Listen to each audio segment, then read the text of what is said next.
Здравствуйте, меня зовут Гела. До посещения врача меня сильно беспокоило дыхание, я не мог дышать носом. Действительно, были очень большие проблемы. Больше 20 лет я дышал ртом. Проблемы со сном, с головными болями были очень серьезные.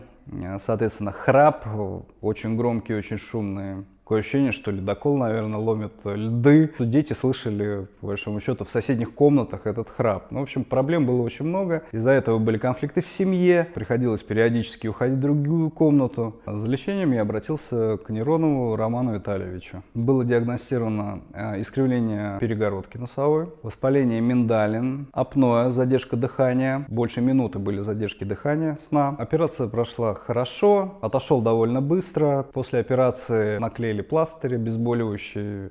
72 часа чувствовал себя просто по большому счету замечательно. Немного мешали тампоны, конечно, после операции в носу, но их удалили на следующий день и уже мог нормально дышать носом. Все было идеально, все было прекрасно. Безумно счастлив, что оказался у Неронова Романа Витальевича. Замечательный специалист, прекрасный мастер, знает свое дело, сделал все восхитительно, все прекрасно. Действительно, еще раз повторюсь, очень рад, что оказался в его руках.